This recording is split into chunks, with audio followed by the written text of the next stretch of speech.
Assalamualaikum, salam Malaysia Madani. Kanta 744 dimulakan dengan rangkuman berita utama dalam segmen SNC. Peniaga diingatkan tidak sesekali mengaut untung atas angin dengan menyeleweng barang kawalan bersubsidi yang diberikan kerajaan, terutama ketika berdepan isu kos sara hidup masa kini. Menteri Perdagangan Dalam Negeri dan Kos Sara Hidup menegaskan kementerian akan melaksana penguatkuasaan secara agresif bagi memastikan perkara tersebut tidak berlaku. Malaysia akan dapatkan bekalan bawang dari China dan Pakistan. Kesediaan itu berikutan keputusan India melarang ekspor bawang hingga Mac tahun depan. Menteri Pertanian dan Keterjaminan Makanan memberitahu langkah itu tidak akan mengakibatkan perubahan ketara kepada harga runcit bawang. Cukai jualan 10% ke atas barang bernilai rendah LVG yang dijual secara dalam talian akan dikenakan mulai 1 Januari depan. Kenyataan Jabatan Kastam menjelaskan cukai tersebut sepatutnya berkuat kuasa 1 April lepas, bagaimanapun ditangguhkan pada Mac.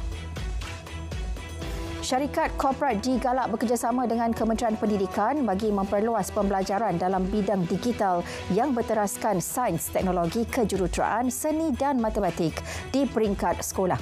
Menterinya optimis penyertaannya sebagai rakan sinergi berupaya membantu usaha KPM ke arah memperkasa pendidikan masa depan selaras dasar serta hala tuju yang digariskan dalam kurikulum persekolahan 2027. Kuala Lumpur dan Tokyo bakal menggalakkan kerjasama dalam sektor penyiaran dan ICT, antara lain termasuk ICT untuk pengurusan bencana, pembangunan dan penggunaan rangkaian 5G yang terbuka, selamat dan berdaya tahan. Perdana Menteri dan rakan sejawatnya dari Jepun turut berkongsi hasrat untuk bekerjasama dalam keselamatan ekonomi.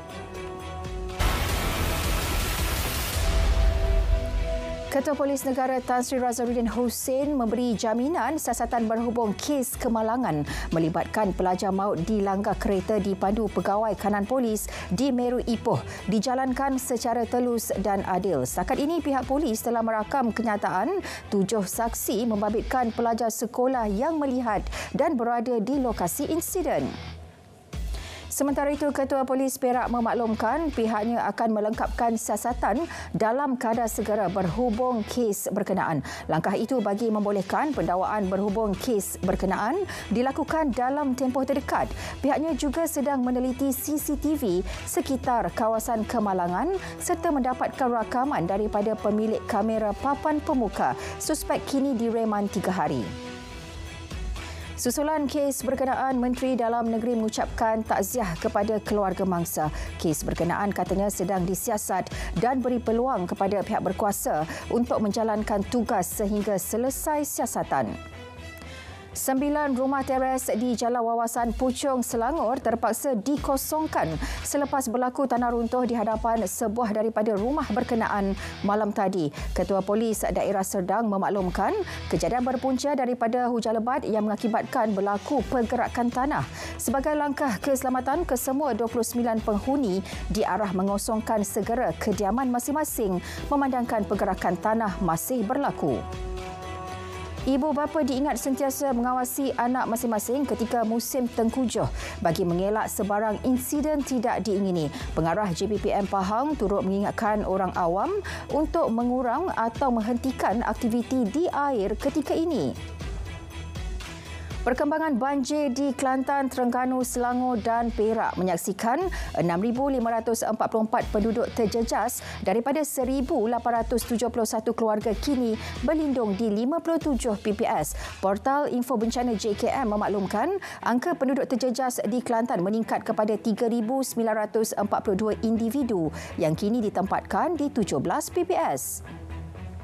Hujan berterusan tahap waspada dijangka berlaku selama 4 hari di Pahang dan Johor mulai Isnin ini. Kenyataan Met Malaysia menyebut amaran melibatkan kawasan sekitar Kluang, Mersing, Kulai, Kota Tinggi dan Johor Bahru di Johor serta Rompen di Pahang. Amaran sama turut membabitkan Sabah pada Isnin dan Selasa. 4 rumah pam air di jajaran projek rancangan Tebatan Banjir Sungai Belat Kuantan di Pahang memberi manfaat kepada hampir 25,000 penduduk terutama pada musim monsun timur laut sebaik mula beroperasi sepenuhnya pada awal tahun ini sekaligus memberi impak yang cukup baik ketika banjir melanda kawasan terbabit pada Februari lepas.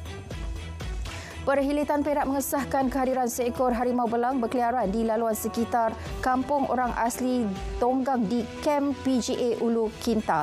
Pemantauan rapi sedang dilakukan termasuk memasang perangkap khas di lokasi berkenaan. Justru penduduk sekitar kawasan berkenaan diminta berhati-hati dan mengurangkan aktiviti di luar pada waktu malam.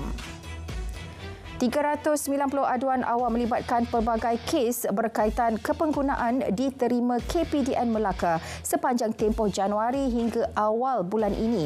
Antara aduan yang diterima membabitkan transaksi dalam talian termasuk 25 aduan pakej umrah melibatkan kes seperti terpedaya dengan promosi ditawarkan, terdapat kos tambahan dan caj tersembunyi. Selain penginapan disediakan tidak seperti di iklan serta gagal menunaikan ibadah umrah akibat ditipu. 70% daripada kandungan media sosial yang dibuang daripada platform media sosial mengandungi promosi jualan haram dan penipuan dalam talian sekaligus menafikan dakwaan. Kononnya kandungan yang dibuang itu kerana mengkritik Menteri Komunikasi atau Kerajaan Perpaduan. 25,642 kandungan memudaratkan direkodkan tahun ini berbanding 1,019 pada 2022. 18,140 kandungan merupakan penipuan dan penjualan haram. Kementerian Pendidikan Tinggi akan berbincang dengan pihak IPT seluruh negara bagi mengenal pasti universiti yang memerlukan penyelesaian berkaitan masalah kediaman pelajar. Menterinya berkata kos sara hidup meningkat, kadar sewa tinggi dan rumah sewa yang terhad di luar adalah antara faktor yang telah diambil kira dalam membantu pelajar. Usaha memperkasa sains, teknologi dan matematik STI terus diperluas. Keperluan bagi meningkatkan penyertaan generasi muda dalam bidang pendidikan sains, teknologi, kejuruteraan dan matematik STEM. Ketua Setiausaha Kementerian Sains, Teknologi dan Inovasi yakin inisiatif tersebut mampu memberi impak positif kepada usaha pembudayaan STI. Satu bangunan parkir bertingkat akan dibina di Pekan Lama Ipoh. Menteri Pembangunan Kerajaan Tempatan berkata ia bertujuan menyelesaikan masalah parkir dan kesesakan lalu lintas khususnya di kawasan tumpuan pelancong. Projek akan dilaksanakan di Majlis Bandaraya Ipoh dalam tempoh terdekat dengan peruntukan RM13 juta. Kementerian Sumber Manusia akan mengadakan pertemuan dengan Kementerian Dalam Negeri bagi membincangkan perkara berkaitan pekerja asing termasuk meletakkan urusan berkaitan mereka di bawah satu kementerian sahaja. Menterinya berkata pertemuan itu antara lain akan membincangkan isu dasar dan operasi lebih terperinci terutama berkaitan bidang kuasa membabitkan perkara berkaitan pekerja asing. Perak sedang membangunkan platform digital bagi membolehkan mana-mana NGO negeri mengemukakan permohonan untuk mendapatkan peruntukan bagi pelaksanaan program atau aktiviti yang bermanfaat. Pengerusi Jawatankuasa Komunikasi Multimedia dan NGO negeri memaklumkan setakat ini platform berkenaan hampir 90% siap dijangka dilancarkan Januari depan. Kementerian Pelancongan dan Kebudayaan yakin penganjuran Festival Pelancongan Islam Homestay Antarabangsa 2023 berupaya mengangkat konsep pelancongan dan hospitaliti mesra Muslim. Timbalan Menteri memaklumkan dengan penyertaan lebih 200 pengusaha inap desa di seluruh negara serta 15 negara lain di festival ini berupaya menawarkan pengalaman pelancongan berbeza daripada konvensional. Pemberian bantuan subsidi pembelian tiket penerbangan kelas ekonomi melebihi RM599 sehala dari Semenanjung ke Sabah, Sarawak dan Labuan bagi perjalanan 3 hari sebelum perayaan.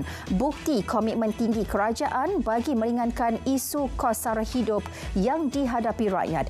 Menteri Perdagangan Dalam Negeri dan Kos Sara Hidup berkata, ia bantuan tiket penerbangan kedua yang dilaksanakan selepas fly siswa. Inisiatif itu merupakan sebahagian daripada agenda kerajaan bagi menangani isu kos sara hidup dalam sektor pengangkutan. Kelonggaran syarat program Malaysia Rumah Keduaku mampu melonjakkan sektor ekonomi di Johor. Timbalan Menteri Pelaburan, Perdagangan dan Industri memaklumkan. Selain itu, penubuhan zon ekonomi khas Johor Singapura bakal memudahkan pergerakan manusia dan barangan. Penubuhan zon ekonomi itu juga bakal memberi manfaat kepada Johor serta menguntungkan warga Singapura. RM5.69 bilion daripada Belanjawan Sarawak 2024 diperuntukkan untuk pembangunan luar bandar. Ia bukti komitmen berterusan kerajaan negeri untuk merapatkan jurang pembangunan antara bandar dan luar bandar. Rakyat luar bandar dilihat masih ketinggalan dari segi pembangunan infrastruktur, pendidikan dan kehidupan sosial, selain turut membina masa depan Sarawak yang lebih baik, sejahtera dan mampan. Peruntukan berjumlah RM676.4 juta disediakan tahun ini untuk pembangunan pekebun kecil di seluruh negara. Dengan separuh daripada angka itu adalah melalui program Tanam Semula Getah. Pengerusi RISDA memaklumkan pihaknya sentiasa membuka ruang dan peluang kepada individu yang berminat untuk membangunkan industri getah serta menjadi sebahagian daripada warga pekebun kecil RISDA. Petros melalui cabang runcit gas petroleum cecair LPG Petros Niaga komited memastikan bekalan berterusan silinder LPG 14 kg bersubsidi di seluruh negeri. Untuk mengelakkan pembaziran, pelanggan dinasihat agar melakukan pertukaran satu kepada satu silinder sebaik sahaja habis digunakan. Pelanggan turut diingatkan tiada kos tambahan apabila mereka bertukar daripada silinder LPG lain kepada silinder LPG Petros atau gas Petronas. Rejim Zionis terus mengebom sasaran di seluruh utara dan selatan Gaza termasuk sebuah bangunan YMCA. Di selatan Han Yunis, Pegawai Kesihatan Palestin berkata Hospital Nasir menerima 20 rakyat Palestin yang terbunuh dalam serangan udara semalam. Agensi berita rasmi Wafa berkata lebih 30 individu terbunuh dalam serangan ke atas 3 rumah di kamp pelarian Jabalia. Seorang juru kamera Al Jazeera maut dalam serangan tentera Zionis di Han Yunis. Samir Abu Dhaka meninggal dunia akibat pendarahan teruk. Mangsa cuba berlindung di kawasan berhampiran sekolah Ferhani sementara menunggu bantuan. Bagaimanapun, pasukan kecemasan tidak dibenarkan masuk ke kawasan yang dikepung tentera Zionis. Serangan bertali arus Israel di kawasan itu menyebabkannya terbunuh. Rejim Zionis sengaja menyasarkan wartawan yang membuat liputan di Sekolah Kendalian Agensi Pelarian PBB yang menjadi sasaran bedilan. Hamas percaya ia merupakan cubaan untuk menakut-nakutkan media agar tidak mendokumenkan pembunuhan beramai-ramai di Gaza. Lebih 60 wartawan dan petugas media terkorban ketika membuat liputan mengenai perang Israel-Hamas yang tercetus pada 7 Oktober. Menteri Luar Lubnan menggesa pakej komprehensif untuk melaksanakan resolusi 1701 Majlis Keselamatan PBB. Ia termasuk pengunduran Israel dari kawasan yang diduduki di Lubnan dan menghentikan pencerobohan darat, maritim dan udara. Sebagai solidariti dengan Gaza, Hezbollah dan kumpulan-kumpulan Palestin di Lubnan telah berbalas serangan pada setiap hari dengan tentera Israel sejak 8 Oktober. Perdana Menteri dan rakan sejawat dari Jepun menggesa PBB perlu segera membuat pembaharuan untuk memperkukuh fungsi badan dunia tersebut, khususnya melibatkan Majlis Keselamatan agar fungsinya selari realiti geopolitik abad ke-21. Emir Kuwait Sheikh Nawaf Al-Ahmad Al-Sabah meninggal dunia pada usia 86 tahun. Bagaimanapun, punca kematian tidak didedahkan. Sheikh Nawaf dimasukkan ke hospital akhir bulan lepas seperti mana laporan agensi berita negeri. Ketika itu beliau dikatakan mempunyai masalah kesihatan namun masih berada dalam keadaan stabil. Sementara itu, Putera Mahkota Kuwait, Meshal Al-Ahmad Al-Jabir Al-Sabah diisytiharkan Emir Baharu Kuwait. Pengisytiharan Putera Mahkota berusia 83 tahun sebagai Emir Baharu diumumkan Majlis Menteri-Menteri Kuwait. Lebih 1,700 suspek ditahan di 10 negara Asia dalam operasi besar-besaran terhadap penyelundupan senjata api haram. Menurut Interpol, lebih 700 senjata dan lebih 45,000 butir peluru dirampas dalam operasi gabungan pertama pasukan itu di Asia. Operasi bertujuan mengganggu pergerakan senjata api rentas sempadan dan menentukan kaitan antara kumpulan jenayah terancang rentas negara, penyelundupan senjata api serta pengganas.